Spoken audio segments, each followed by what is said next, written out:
for tonight, we are going to give you a little bit of an update on what the Parking Reform Network is doing and who our members are, an updated map, and then we'll move into the member highlights.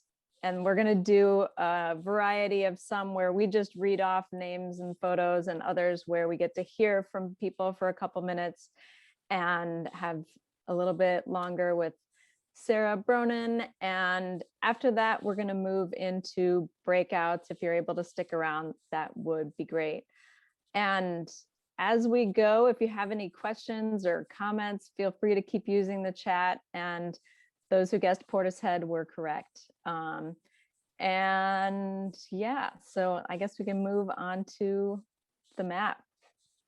So we have grown to 175 members, and I'm a little sad to say that Portland has beat Chicago in the highest number by just one. But we have even grown since we made this map. I think we've gained a couple of people. Most of our members are in the US, which is why our map is United States centric, but we do have 9 Canadian members, including one of our advisory board members, Todd Lindman, and 2 in Australia, and of course, Paul Barter in Singapore. And yes, we got to get more in the middle of the United States and Denver. But I do feel like just looking at the map, we know that on the Slack channel, there's an Oregon group. We could probably get like a Rust Belt group going, and that might help us with time zones and all. All right, so now I'm going to hand it over to Tony, and he's going to tell you a little bit more about the specific activities that we are working on.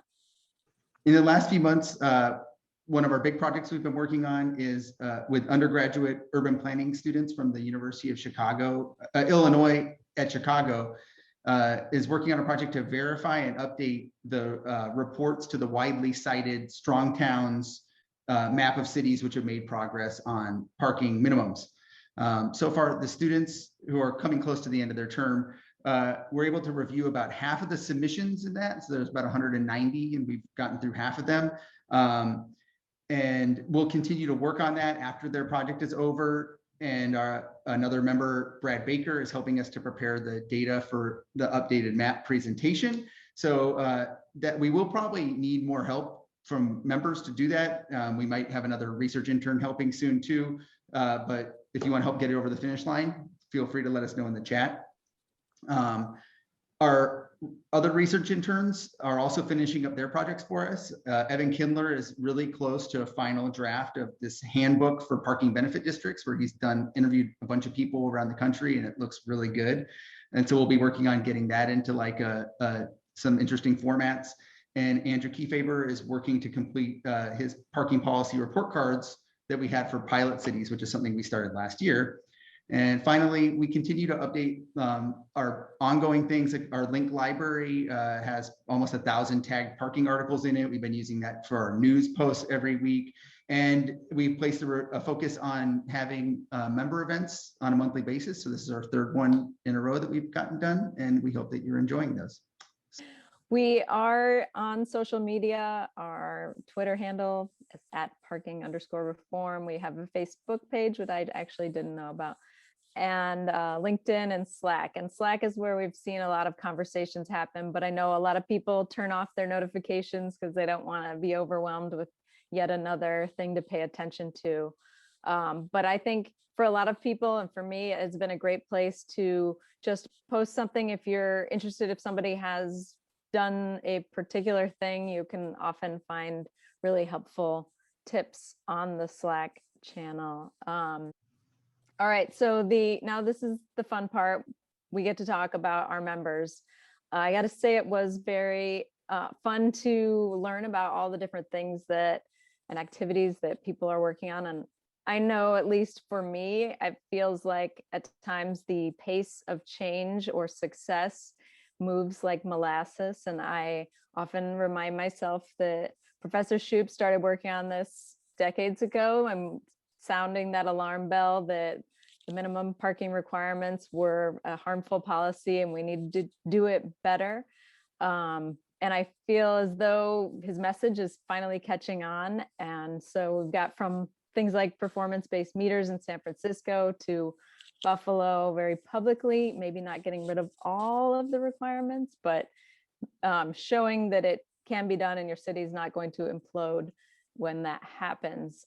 We see that there's just a better approach to our city streets and in moving people and goods taking shape. And a lot of the times, like I said before, these ideas are really pushed by a single person, and every little action, every little bit of inspiration is important.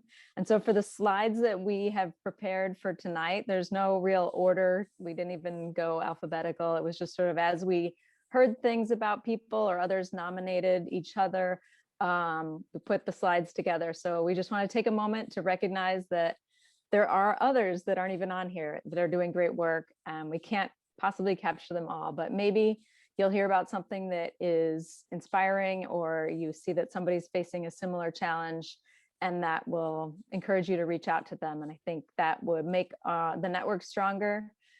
So I'll turn it over to Tony, and he'll unmute himself and go through some of these folks. Yes, great. So we have Francis Grunau and Greg Magnin and others who from Detroit, Michigan, who founded Detroiters for Parking Reform. We've got Christina Arroyo, who is fighting exclusionary zoning and some bad parking policies in Valley Stream, New York. Joanna Gubman, who wrote a great Streets blog commentary earlier this year about on-street parking permits in San Francisco, and then followed that up with a widely distributed petition. Jonathan Pitoko is serving on Denver's parking permit stakeholder working group to advise that city on updating their residential permits. Joyce Tang Boyland is seeking win-win college transportation plans for commuters of all modes in Milwaukee, Wisconsin. Brian Seal had some media coverage of an inspiring multimodal commute from Baltimore to suburban Maryland, but we heard he's now traded his commute to the suburbs for a job closer to his home in Baltimore. Linnea Gotterstadt is helping with advocacy to support proposed parking reforms in Minneapolis, which is, they just actually proposed, I think, are heading to city council soon with theirs. Steve Vance, mapping parking through open street maps and pushing for ADU legislation in Chicago. Ellen Schwartz participated in a report called No Going Back LA, which is a report on systemic racism, but highlighted specific parking reform policies that make housing difficult to build. Henry Grabar is preparing an upcoming book on parking, tentatively titled Paved Paradise, which I hear will feature our organization. Richard Wilson, who in addition to his publications on parking, like Parking Reform Made Easy and this year's reflective planning practice, Rick is a professor of urban planning at Cal Poly Pomona and created an online course this year for Berkeley called Parking Management for Sustainable Development that you can take online if you're interested. Julian West is developing car-free townhomes in Victoria, British Columbia. Ike Brannon has been advocating for more sensible parking policy for many years, and this year he published a opinion piece in the Washington Post about ending free on-street parking in Washington, D.C. Andrew Kelsey is someone who participates a lot in our Slack discussions, and I just propose that anytime when someone asks for research is someone who's really right there. And I appreciate that a lot. And Andrew's also advocating for reforms in Keyport, New Jersey. And Kate Agnew, who as a member of the Planning Commission in Edina, Minnesota, has proposed reduced minimums. They're doing a parking policy review and is trying to get those minimums lower and with more exemptions. So, and now I'm going to throw it over to Mike and Jane to go through some slightly longer descriptions of things.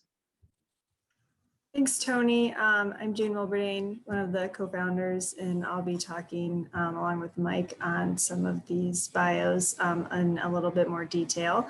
The first is Kathleen Rooney. As Director of Transportation Policy and Programs for the Ulapono Initiative, Kathleen helped to right-size Oahu's minimum parking requirements.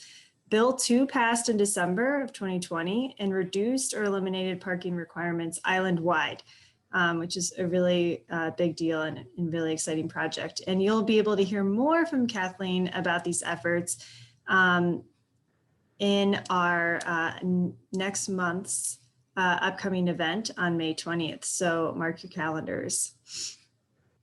Everyone. So next we have Todd Lindman. Todd is an independent researcher of the Victoria Transport Policy Institute, and he's also a PRN advisory member. Through the extensive and comprehensive publications of the Victoria Transport Policy Institute, Todd has provided the statistics and citations for many reports, infographics, and publications.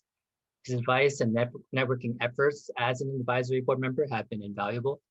And in the last year, VTPI has published reports including the Parking Pricing Implementation Guidelines, the Parking Management Comprehensive Implementation Guide, the Parking Requirements Impacts on Housing Affordability, and a bunch of others. So thank you, Todd. Daniel McKenna Foster is from Corvallis, Oregon, and Daniel is a rabble-rouser in Corvallis, home to Oregon State University. He deserves special recognitions for his active participation in our Slack channel, always appreciated in this year in 2020, where he was nearly always among those providing helpful advice and citations, which from a personal standpoint has been very helpful. So thank you. Next, we have Michael Anderson. Michael is a senior researcher with the Sightline Institute, a Pacific Northwest environmental think tank. His coverage of efforts in Oregon and Washington to build more housing with less parking is technically exceptional while remaining very accessible. Angel York is from Santa Rosa, California, and as the Parking Reform Network's communication intern, Angel has brought a welcome voice and perspective to our social media offerings and membership mailings. Angel helps with tasks that would otherwise fall through the cracks and really helps keep everyone in line. Angel has kept your interests, privacy, and convenience in mind as we develop our back-end workflows and processes. We're extremely grateful for her help and really appreciate everything she's been doing for us behind the scenes. So Patrick Siegman, he's a principal at Siegman Associates and also a PRN advisory board member. Patrick has had the opportunity to advise cities in implementing ever more progressive parking reforms. In the last year, he served as transportation lead for the Modesto Downtown Master Plan, which calls for eliminating parking mandates and a parking benefit district. He also presented to the city of Sunnyvale on the role of parking policy in sustainability efforts. Patrick has been leading an initiative for the Congress for the New Urbanism on harnessing autonomous vehicles, which includes many parking-related strategies. Paul Barter, who is in Singapore. Paul's efforts to support parking reform are too extensive to list, really. But highlights from the last year include his Reinventing Parking podcast, which always has some great hits on it, and the creation of the Parking Reform Atlas, a searchable database of parking reform case studies. Paul is a regular contributor to our Slack channels and on all forms of social media. He is a true asset to our community, and thanks for being a part of the network. Okay, Nathaniel Barrett. He's been live tweeting the activities of the Zoning and Ordinance Advisory Committee in Dallas, Texas, as the committee has been deliberating parking policy reforms. His tweets are entertaining and easy to understand, and surely will help build a base of support for reforms. And on the organization side, we have Portlanders for Parking Reform, of course, in Portland, Oregon. And in June of 2020, Portland passed the residential infill project, which legalized the building of up to 6 homes on most lots in the city with 0 parking requirements. Portlanders for Parking Reform worked in coalition with various other groups for nearly 6 years to educate and organize hundreds of Portlanders to support this policy. And they have a great logo. And we have Melanie Keebler, I'm sorry if I mispronounced your name, from Bend, Oregon.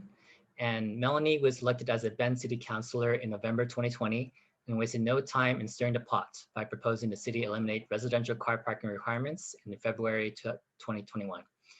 Her proposal has kicked off a lively debate in Bend. Detractors have built an entire website to oppose the efforts. Melanie is at this moment attending a council meeting about parking policy.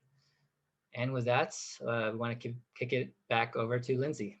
So now we're going to do our round robin of speakers. And after introductions, we'll get to hear briefly from each of these members.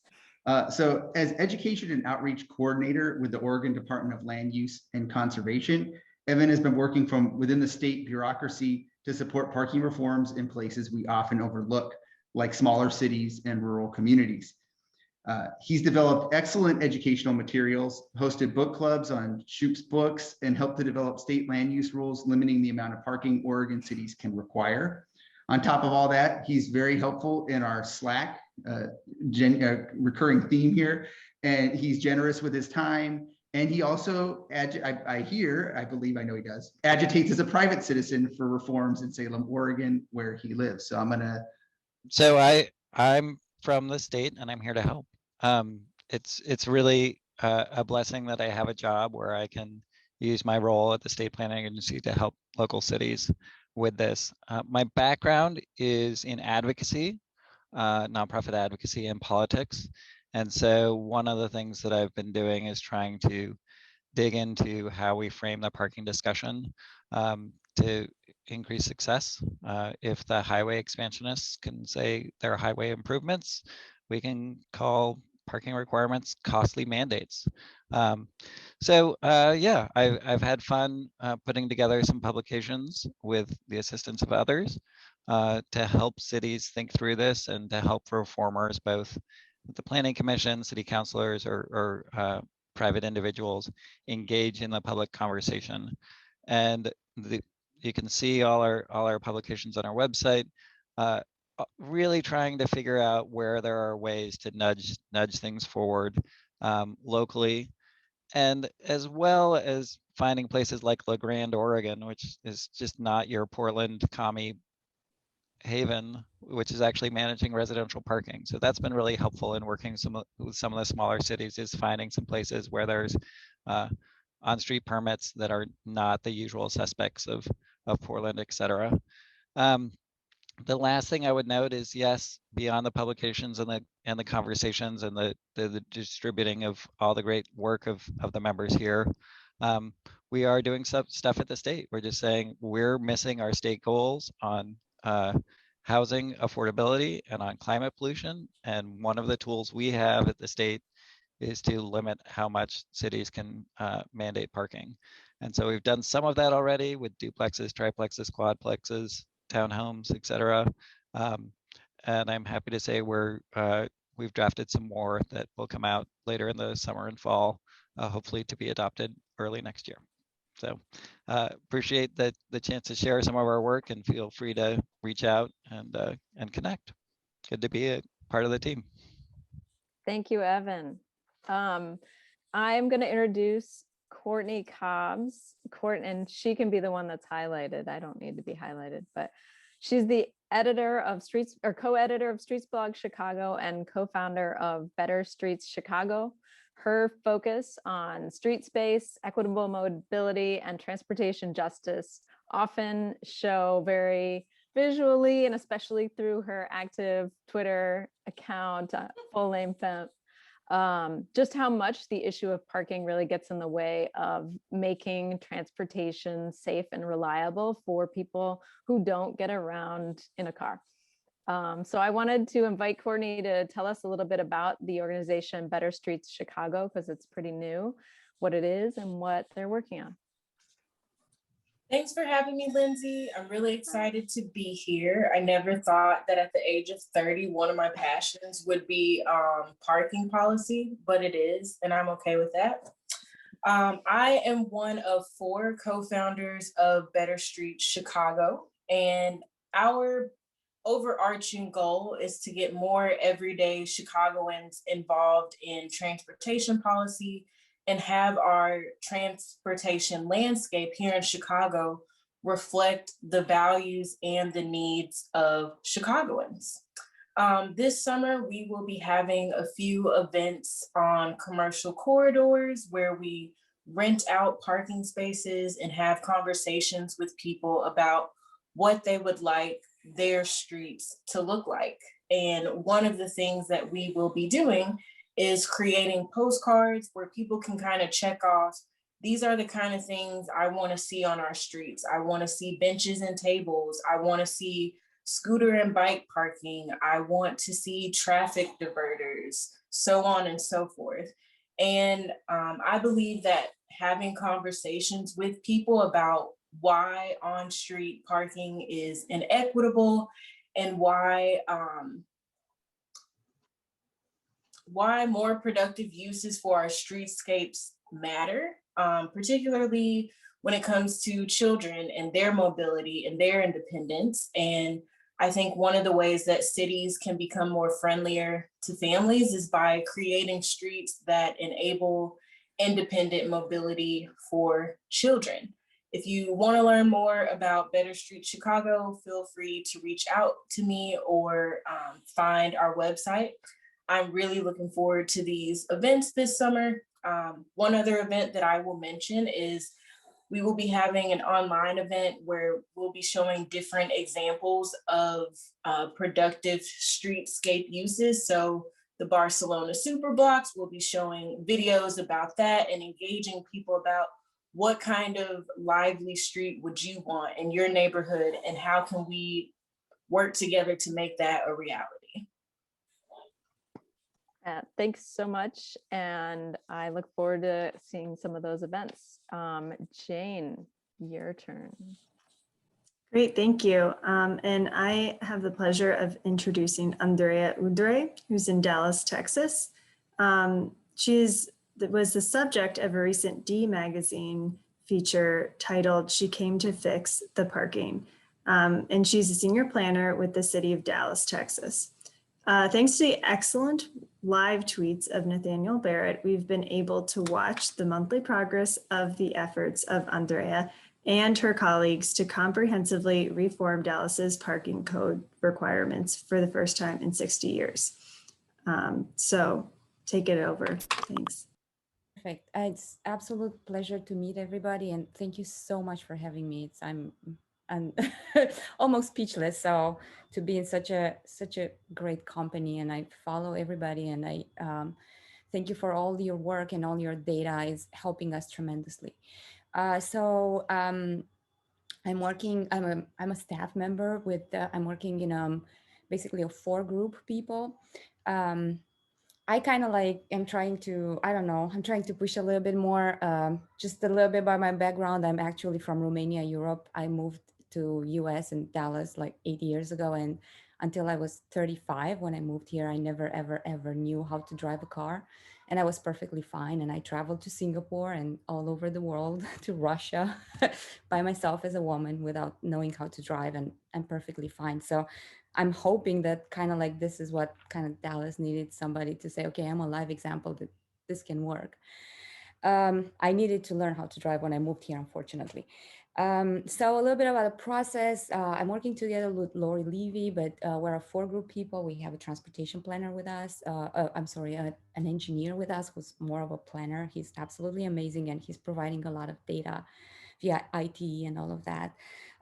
We came on board in June 2020, and we are at the Zoning Advisory Board or Zoning Ordinance Advisory Committee, which is kind of like the first steps. We kind of like work with them to put together a proposal.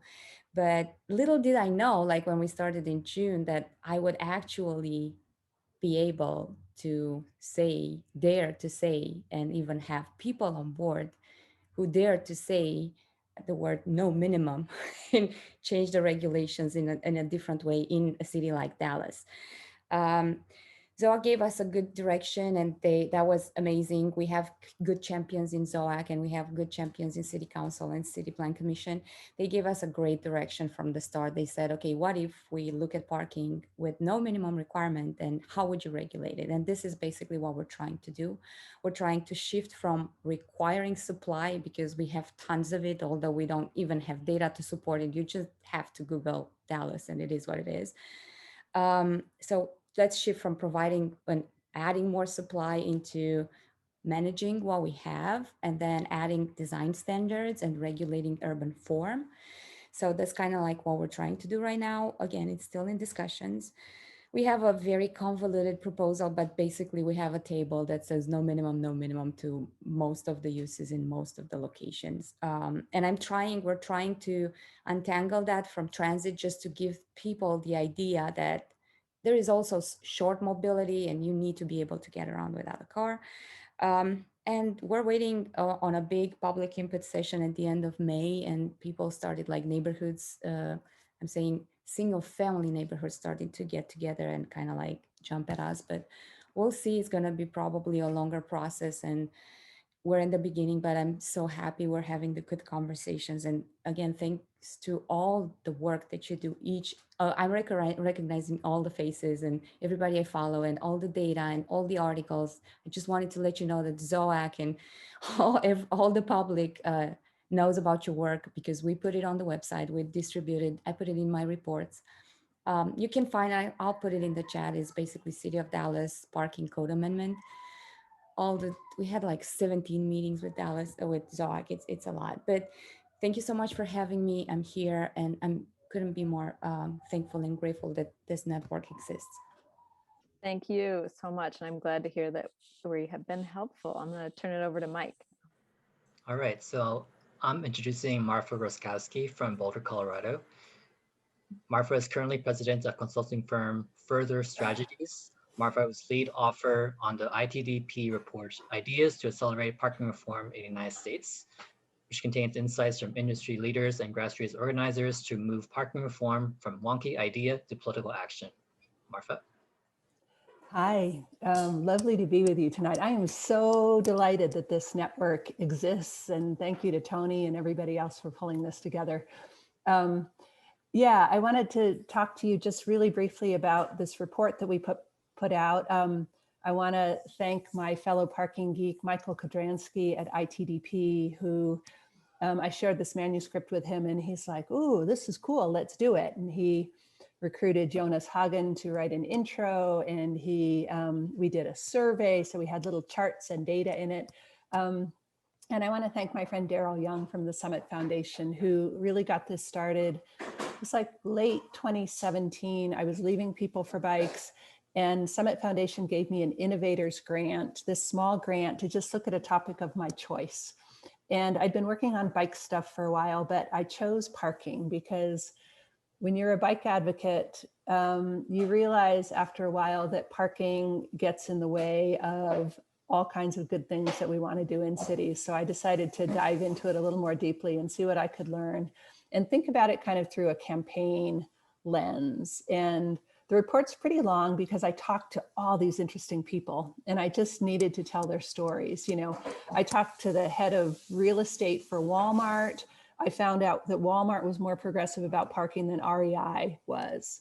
I talked to developers and housing advocates. I talked to the owner of a big parking company. I talked to the app developers who are making apps. You know, the world of parking is really, really huge. So I kind of took a tour across it and wrote this report. Really, my goal was, you know, to help look at parking broadly, realizing that you can't really move it all at once. You have to take on a lot of different fronts. A lot of it is local. There's things we can do at a state level. There's things that we can do at a federal level. It is really political. You know, most of it is about changing parking, is about organizing so that we can convince elected officials to do something differently.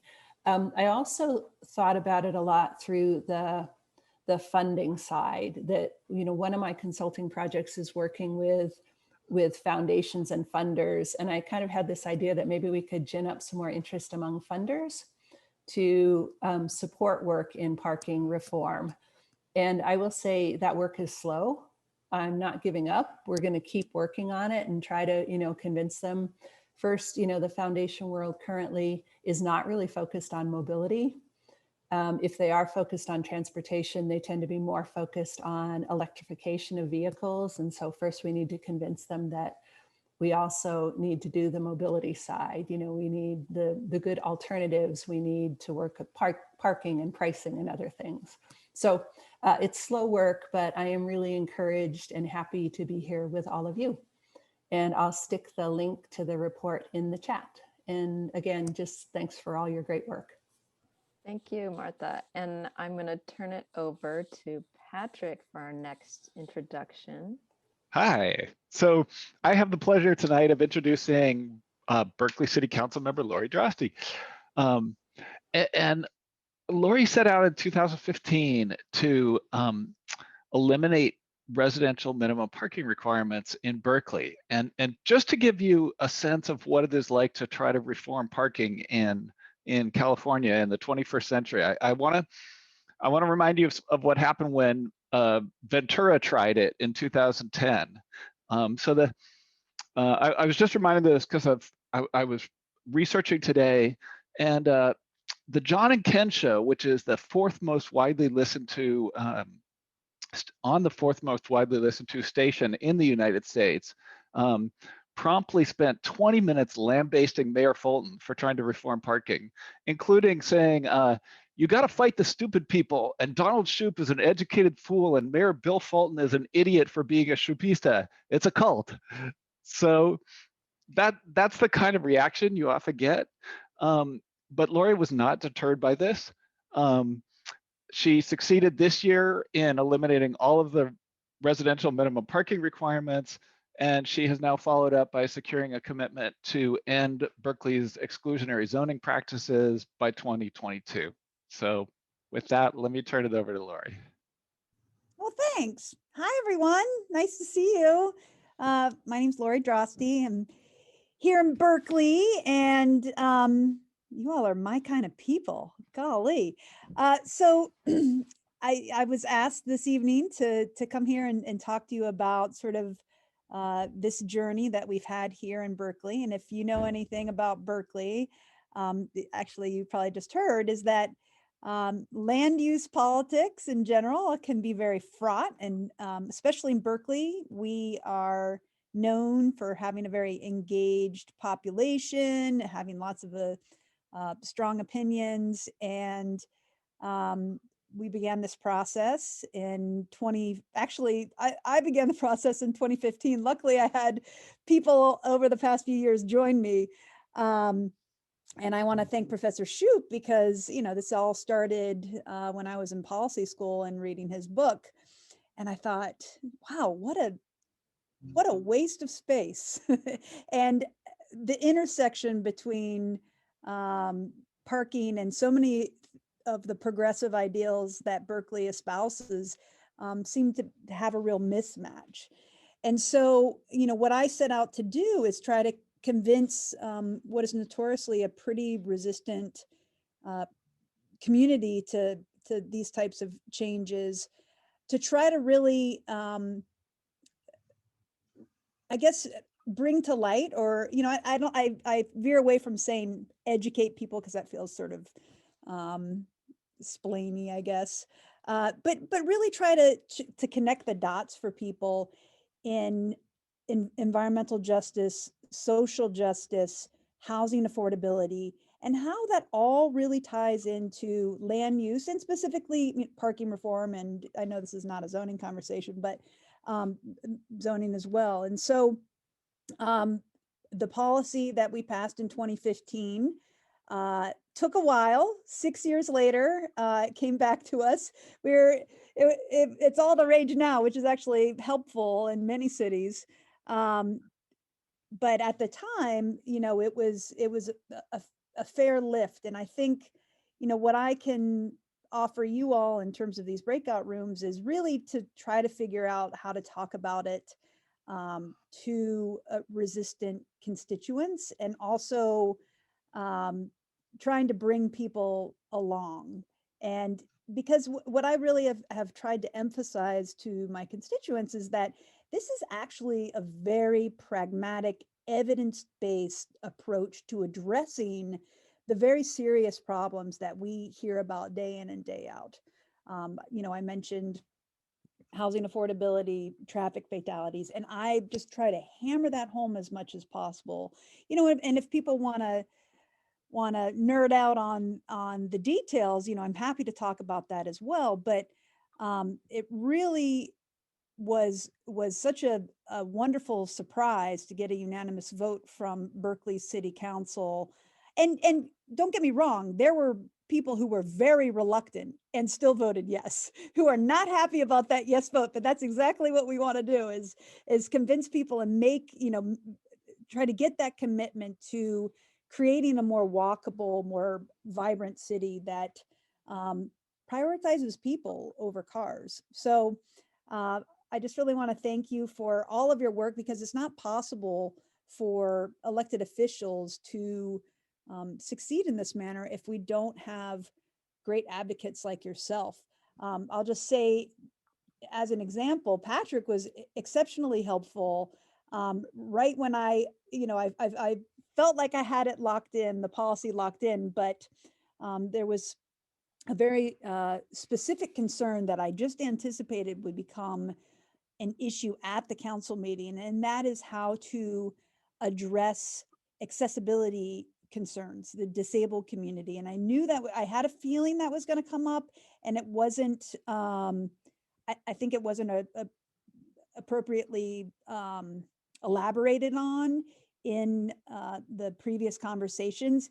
And as Patrick can attest, it did end up being an issue, but we were able to anticipate that and talk through some of those concerns. And Patrick actually wrote a wonderful op-ed or essay that was very helpful to address those concerns. But I want to thank you all again, and I look forward to hearing any questions and engaging with you all.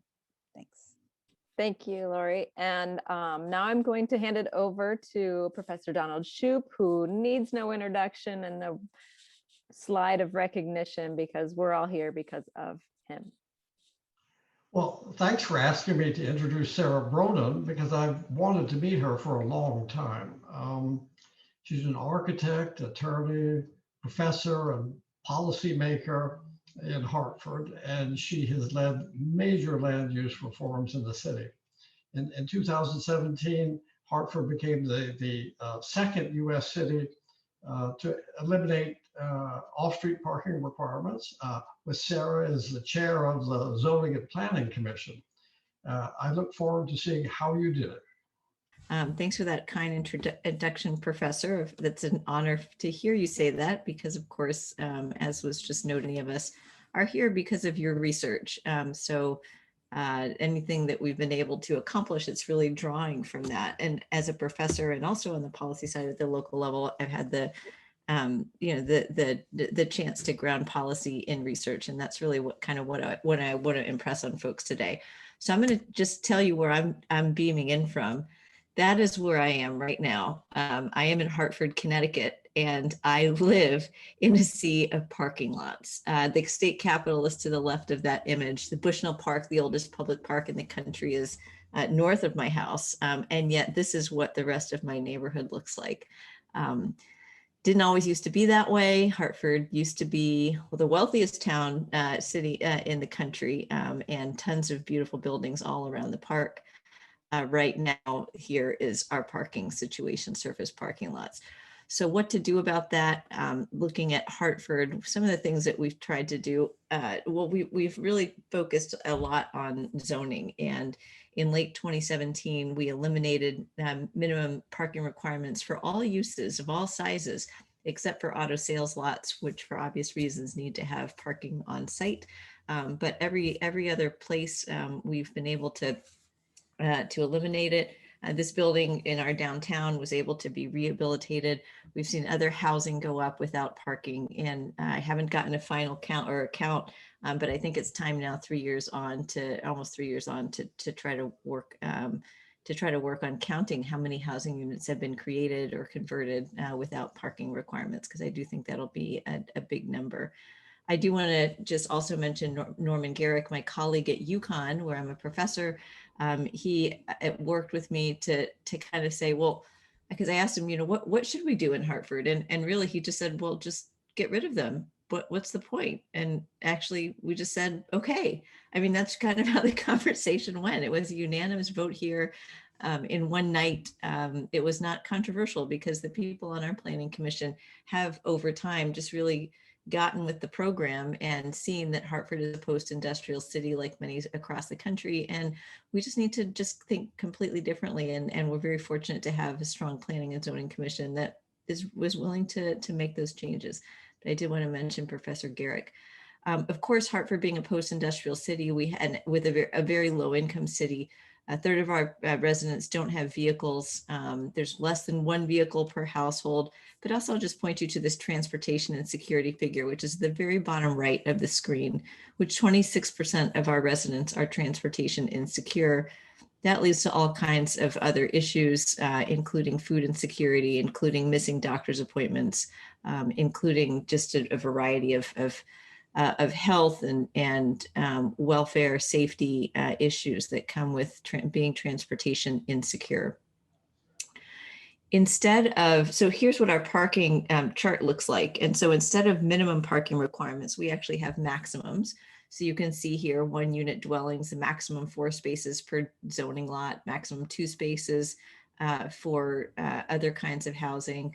In the case of office buildings, we have I don't even know where the office is. I guess that's in employment.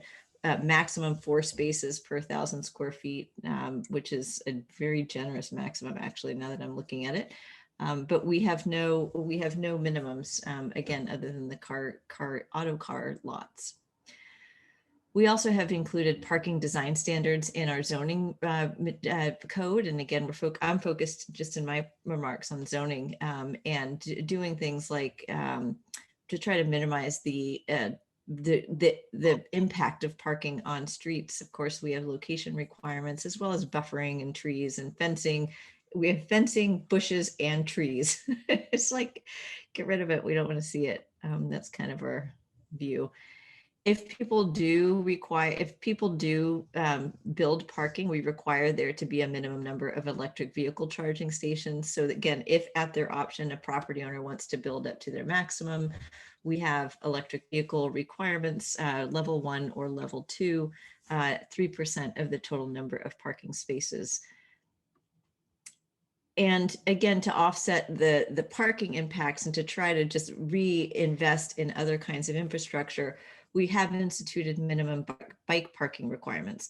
So there's no minimum for very small 1, 2, or 3 unit dwellings, but for everything else, there's both long-term spaces, which are defined as covered spaces in our code, and short-term spaces, which could be just a typical bike rack, as well as for office, retail, hospital, college, university uses, showers that are intended to be used for commuters on bikes, and I guess I guess anybody, but that's kind of the intent of those. It's in the bike parking section. We also have, so we adopted the zoning code in 2017. In 2018, we adopted for the first time a climate action plan. Of course, it has a ton of stuff on transportation and bikes and continuing to try to get rid of cars so that instead of parking lots behind my house, I have something to have actual housing developed. And we're seeing interest in those lots and hoping that they'll be actually, ground will be broken in the next year or 2 to turn those parking lots into housing. So that's my first 5 minutes. And the second 5 minutes, I just wanted to focus on Connecticut and Hartford being the capital of Connecticut and being one of its largest cities. It seemed to be time to take that parking show on the road to some extent through an organization that I started with now a very broad coalition. It's called very aggressively called Desegregate Connecticut. So I'm not a parking expert. I do zoning and land use law. So this coalition is really, it was formed last summer in the wake of George Floyd's murder to try to talk about how land use laws could be used to create more housing. Our coalition is super broad. I won't get into all of them, but there are environmental groups like the Sierra Club, Trust for Public Land, our affordable housing organizations, our AIA, believe it or not, our Connecticut chapter of the American Planning Association. I know that's been a conversation on social media today out in California and whether they support parking minimums, and other groups. Historic preservation groups, actually, importantly, have made the link specifically between destruction of historic places and parking. Everybody's kind of smashed together in this coalition, and we're working to change statewide policies on land use and change the Statewide Zoning Enabling Act through legislation. We've described 3 different reasons. So we're, at least me, I'm motivated by equity. There are economic and environmental reasons, of course, to promote more housing. We do have a webpage, Desegregate Connecticut. I encourage you to take a look at it. And it just brings me to my last couple of points here, which is our suggestions on parking specifically are grounded in research. One of the things that we did was this zoning atlas that I put in the chat, where for the first time we've documented through GIS data every single zoning district in the state. The top level finding is that we have what I call one size fits all zoning, single-family zoning on large lots. The purple here is where single family zoning is allowed, housing is allowed as of right on 91% of land in Connecticut. Only 2% of land, by contrast, allows 4-family housing. I don't think I put that slide in here. But in light of that, we have proposed a series of reforms, accessory dwelling units, Main Street housing, transit-oriented development, and so on. But as you can see on the top right, a central one of our proposals is reducing parking mandates statewide. Our specific proposal is that there be 0 parking mandates within a half mile of a transit station, within a quarter mile of main streets, that there be 1 parking space one parking space per unit mandate at the most for studios and 1-bedrooms apartments, and 2 for 2 bedrooms or more. Now these, some of you might say, well, these are like almost laughably modest, but this is the land of steady habits. So we kind of are working with this proposal that our coalition agreed to at least start with. Part of that zoning atlas included, and I'm just showing Darien, a 62 different housing related characteristics. So you can see in the 4th column here, the number of parking spaces per studio, the number of parking spaces per 1-bedroom, for 2-family, for 3-family. We have a 4-family column and a 1-family column. They didn't all fit here. Darien happens to be a wealthy town in Fairfield County, requiring, as you can see, 3 minimum parking spaces for even a studio apartment, which is absolutely ridiculous. Across Connecticut, we found 2,622 zoning districts, lots of parking requirements all across the board. Interestingly, 9 towns had no minimum parking requirements. 11 had parking mandates on less than 50% of the local area. Most of those were small towns, but one of those 11 towns was Greenwich, which is, again, another wealthy community that simply didn't require minimum parking for single family housing, which is understandable because they have 4-acre minimum lot sizes for single family housing. Top line per unit requirements across districts. There were typically more parking spaces required for single family housing, and a slight difference between studios and 1-bedrooms, whether dealing with should be in districts without minimums and then in districts with minimums. So you're one of them averages the zeros, so without minimums, one of them averages all the numbers. And here's how that looks graphically. So there's a heavy weight in the 2 or more category, both for single family housing, which is at the top, and for 2-bedroom housing, which is the chart at the bottom. There are some towns that require more than 2 parking spaces, including there are 112 districts, including in 63 districts in what I call transit towns, which are towns with train stations. Again, these are places that require 2 or more parking spaces, even for 2-bedroom units. A few towns require 3 spaces for every new studio or 1-bedroom. There's a slightly less in towns with mass transit. But again, still there are plenty of districts that require a crazy amount of parking. Very last stat here relates to accessory dwelling units. So these are units of housing that might be attached or detached to the main unit. Again, this is something we've documented in the zoning atlas. If you click on accessory dwelling units, you can see there's actually a lot of Connecticut that allows accessory dwelling units, but yet there's not that many accessory dwelling units that have actually been created. Part of the reason for that, we believe, is parking. So looking at the data, and again, going district by district and calculating the land value for each of those districts, 65% of ADU land requires at least 1 parking space. 33% of that land requires more than 1 parking space. So you're talking a 300 square foot, 500 square foot apartment and they're requiring parking at least one space in 2/3 of the areas where they allow, towns allow ADUs. So that's just very big overview. I know I only had 10 minutes. I'm at Sara Bronin on Twitter. I'd love to connect with you guys, and happy to chat more as we are able. But that's the word from Connecticut.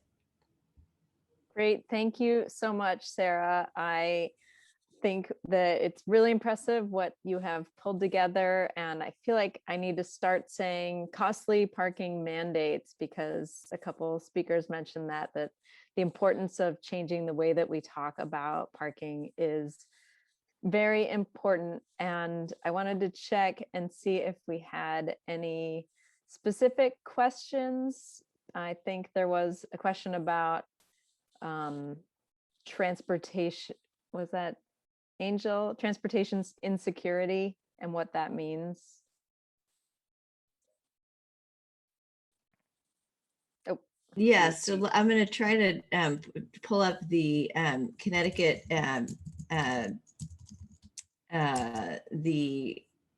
hold on one second, Data Haven reports, and I'll put a link in the chat, but they define, so there's a great data collecting entity here. And again, professor here, I guess, always looking at data, called Data Haven. And what they've done is they've done health and well-being indices for our major, three of our major areas around New Haven, around in Fairfield County and in Hartford County. And their measure of transportation and security is the amount of, I think it's a combination of the amount of money that people spend on transportation costs, as well as the likelihood that they will have transportation available when they need it. So I'll put a link, as we're talking, I'll put a link in the chat to that specific definition. And I think that we have heard a lot in many places about this connection with how land use, I think there was an article about Berkeley, and I'm looking at Lori, she can't tell that, but about the history of land use being used to segregate the city. Lori, I was kind of wondering if you might have a comment on what Sara is doing. I mean, yes, please, everybody's got to do it. Well, just in terms of zoning, Lindsay, you're right.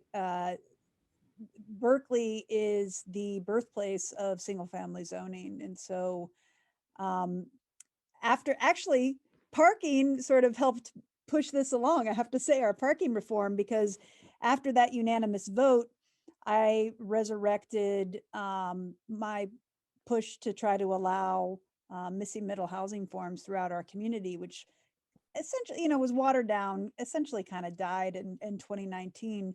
But with the council that we have now, I thought, gosh, with the parking reform vote, I'm just going to fully move ahead and really highlight this year, I think, which was especially important given 2020 and the national dialogue around exclusionary zoning, to really use that and not just talk about opportunity of missing middle housing. And sorry, I'm a zoning evangelist, so shut me up whenever.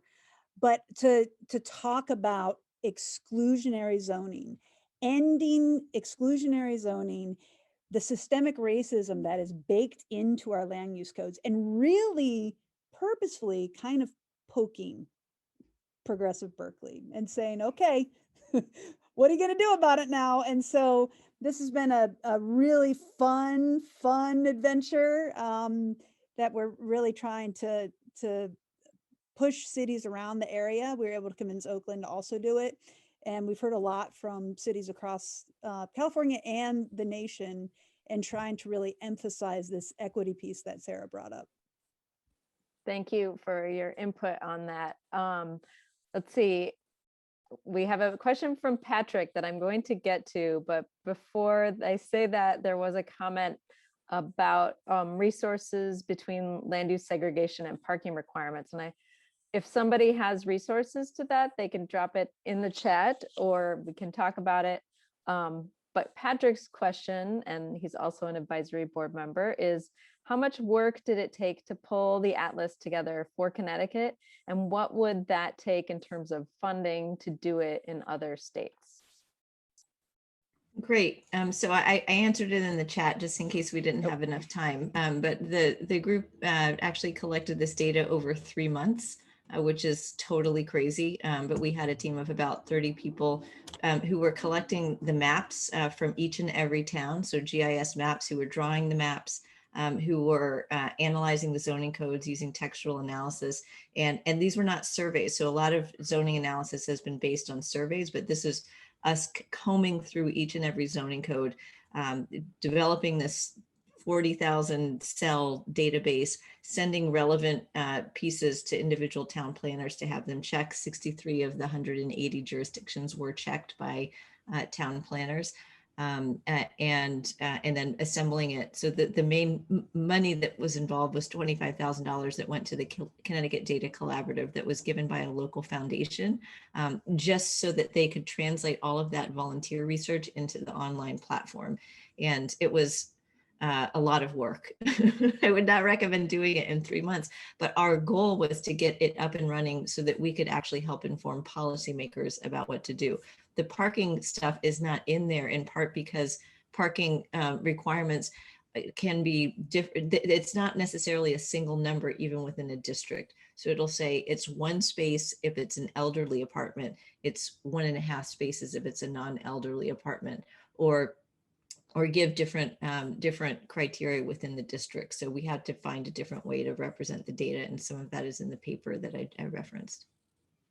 Thank you for sharing those resources. I'm having trouble even keeping up with the chats, and people are sharing a lot of really great information. I think Joyce had a question for Courtney about responses to the disability question.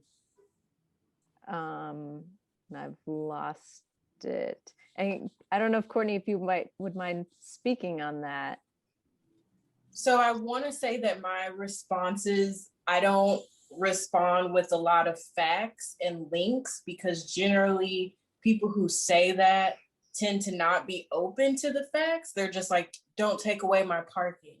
But in the cases where I have had a productive dialogue with people, when I've pointed out that by making transit better, by making our streets safer for biking, fewer people will feel the need to drive, which reduces congestion and increases the chances that people who truly need to drive will have that parking space. Another point is that traffic crashes oftentimes leads to disability, like it's a huge source of disability. And so by working to have fewer cars on our streets and making the streets safer, you're reducing the amount of people who are disabled by traffic crashes. Those are generally the 2 things that kind of work with some people. In a neighborhood Facebook group, when I presented, oh, we can have picnic tables and things like this in the neighborhood, people were like, well, transit sucks and I don't feel safe riding a bike. And I was like, well, if we improve those things, would you be willing to swap your car out for like a bus pass or a bike? And people are like, yeah, totally. Or in exchange for a guaranteed parking spot at the huge parking deck that's in the neighborhood, people are like, well, if it was safer for me to make that last mile home on a bike, then sure, I'd be more than happy to like trade this on-street parking for a guaranteed spot at the parking deck. Awesome, thank you. Paul, would you mind asking your question about the success of eliminating costly parking mandates? Yeah, so I've been curious about this because, of course, the 3 pillars of Shoupism are that we can eliminate parking requirements if we reassure people that the on-street parking is well managed with the right prices, and if we improve the politics with returning funding to the neighborhood. And I was just curious that whether that was crucial in places like Berkeley, Portland, Hartford, in the process. Were people scared about the on-street parking issues, and what were you able to say to them in order to reassure them?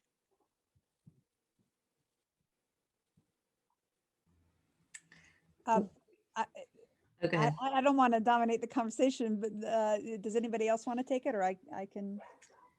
I would just say our parking authority here in Hartford supported the zoning reforms that we undertook here, because they saw it actually as an opportunity to show how they could contribute to the parking management, the on-street parking management problem, and they helped us to alleviate residents' concerns. Similarly, New Haven's parking authority is on our Desegregate Connecticut coalition, and I'll put a link in the chat as soon as I can find it to Doug Houseladen's op-ed on the topic, and explaining why as a parking authority, he sees this as a car management problem, not as a problem where we need to necessarily have parking on each and every lot. So I think we have some progressive thinkers here in that regard within the parking space specifically.